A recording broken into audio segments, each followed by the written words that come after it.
네, 안녕하세요. JB입니다. 오늘 영상에서는 어제 시황에 대해 말씀을 드리고 또 지금 채권 투자자분들이 많이 힘드실 텐데요. 지금 상황에서 우리가 채권의 회복에 기대해 볼 만한 부분은 어떤 것들이 있는지 한번 이야기해 보도록 하겠습니다. 일단 어제는 셧다운 사태를 피했다는 안도감에 나스닥 증시가 상승을 했습니다. 이것 외에도 골드만삭스에서 기술주들의 현재 주가가 저렴한 상태라고 주장하는 보고서를 내면서 좋은 분위기를 더해준 것도 있습니다. 때마침 발표된 ISM 제조업 구매관리자 지수도 예상치보다 좋게 나오기도 했고요. 하지만 반대로 생각하면 채권 입장에서는 마음에 들만한 부분이 하나도 없었죠. 결국 지금 채권은 경기 침체가 오고 주식시장이 좀 죽어줘야 살아날 수 있는 구조인데 그렇지 못한 상황이 펼쳐졌으니까요. 채권 입장에선 어제 여러 가지 상황들이 있었지만 결국 셧다운 사태가 어영부영 그냥 해결돼 버린 게 가장 큰 문제였다고 봅니다. 그리고 또 어떤 부분이 있었냐면요. 어제 연준 위원들의 발언이 매파적이었던 것 역시 영향을 끼쳤습니다. 우선 파월 의장은 통화 정책에 대한 언급은 하지 않았지만 마이클 바 연준 부의장이 지금 상태의 고금리를 오래 유지해야 한다고 말을 했고요. 미셸 보우먼 이사도 추가적인 금리 상승이 더 필요하다고 발언을 하면서 채권 하락에 기여를 했습니다. 그리고 이렇게 채권 금리가 자꾸 비상식적인 수준으로 치솟으니까 은행 섹터에서 크게 반응을 했습니다. 보유하고 있는 장기 채권물 손실이라던가 상업용 부동산 위기가 다시 재점화되고 하면서 은행 섹터가 어제는 상당히 크게 하락을 했고요. 또 라부 같은 경우에도 간혹 예상치 못한 변칙성을 보여주긴 하지만 그래도 기본적으로는 금리에 취약한 중소형 바이오 회사들로 구성이 되어 있기 때문에 어제는 크게 하락을 했습니다. 그리고 또 하나 타격을 받은 부분이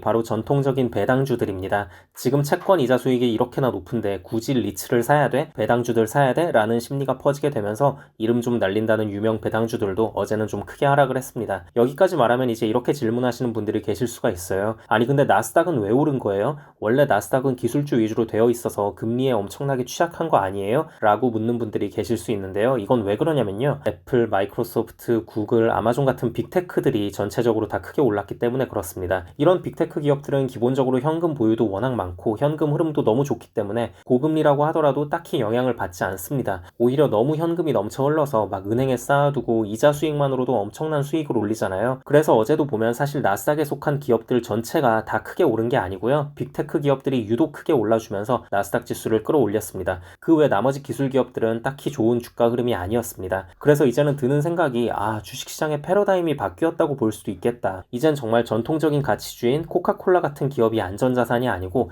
빅테크가 안전자산이라는 인식이 강해졌구나. 그리고 또 이제는 우리가 나스닥과 빅테크를 따로 분리해서 바라봐야 하는 것 같다는 생각도 좀 듭니다. 사실 지난번 은행위기 때도 빅테크들은 오히려 주가를 잘 유지해주면서 이런 생각이 들긴 했지만 그래도 설마 했었는데요. 근데 어제 채권금리가 그렇게나 치솟는데 오히려 역으로 초강세를 띠는 빅테크들을 보면서 좀 많은 생각을 하게 됐고요. 근데 또 다른 한편으로는 들었던 생각이 이거 폭탄 돌리기 아닌가? 이거 이러다가 작년처럼 한번 대폭락각이 잡히는 거 아닌가? 라는 생각도 들더라고요. 그러니까 여러분 이게 전체 시장에서 너무 이렇게 쏠림 현상이 벌어지는 게 결코 좋은 게 아닙니다. 골고루 모든 섹터가 안정적으로 상승해 주는 게 좋은 거거든요. 왜냐면 너무 한쪽 섹터, 기술주에만 이렇게 몰빵이 되어버리면 심지어 기술주 전체도 아니죠. 빅테크들에만 돈이 쏠리는 사태가 계속 지속이 되면 한번 수가 틀려버릴 경우에 엄청난 폭락이 올 수가 있거든요. 소수 기업들의 자금이 몰린다는 게 상승시킬 때 유리한 측면이 있을 수 있겠지만 반대로 하락 시에도 안전장치가 딱히 없을 수가 있습니다. 그래서 이 부분도 우리가 염두는 해두고 있어야 할 것 같고요. 근데 만약 이렇게 돼서 하락을 하게 된다면 오히려 채권 쪽에서는 환호할 수도 있겠죠. 빅테크에서까지 자금이 빠져나갔다는 거는 결국 그 자금이 채권으로 빨려 들어갔다는 걸 의미할 테니까요. 다들 아시겠지만 저는 채권 투자도 물론 하고는 있지만 주식 비중이 훨씬 더 높잖아요. 근데 그렇다고 해서 주식이 오른다고 마냥 좋아하기가 힘들고 지금의 상승이 계속 마음 한켠에서 불안한 이유가 결국엔 채권 금리 때문인 것 같아요. 채권 금리가 너무 비정상적으로 높으니까 상승을 해도 계속 불안한 거예요. 이거 언제 또 월가 큰손들의 투심이 돌아서면 순식간에 폭락할 수도 있겠는데 라는 생각이 듭니다. 그래서 어쩌면 조만간 TQQQ 부분 익절을 한 차례 더 진행할 것 같습니다. 이건 제가 돌아가는 상황을 보고 매도를 하게 되면 커뮤니티 게시판을 통해 말씀을 드리겠습니다. 자, 그리고 채권 투자자분들이 지금 셧다운이라는 좋은 기회가 날아가서 다들 상심이 크실 텐데요. 그래도 한 가지 약간 희망을 가질 만한 소식을 전해드리자면요. 이번에 임시 예산안을 통과시킨 주범인 케빈 메카시 하원 의장에 대한 해임안을 공화당 내 강경파인 맥 게이츠 의원이 제기한다고 합니다. 케빈 메카시가 공화당이 아닌 민주당의 입장만을 대표한다면서 대해서 엄청나게 비판을 하면서요. 근데 이게 어쨌든 과반 이상의 표를 획득해야 하는 거기 때문에 혹시라도 민주당에서 온건파인 케빈 메카시에 힘을 실어주면 해임이 불가능한 상황이라 야 이거 뭐 하나마나한 거 아니야? 라고 생각이 드실 수가 있습니다. 근데 이제 변수가 뭐냐면 민주당 입장에서는 공화당 내부에서 저렇게 지들끼리 지지고 볶고 싸우게 냅두는 게 본인들 선거에 더 유리하긴 하거든요. 그러니까 계속 방관하다가 케빈 메카시가 민주당의 입장을 엄청나게 더 많이 반영한 수정안을 들고 오면 그때서야 움직일 확률이 있습니다. 근데 이제 이렇게 되면 케빈 메카시에 대한 공화당 내 여론은 더 안 좋아지겠죠. 본인 자리를 유지하겠다고 민주당과 내통한 인간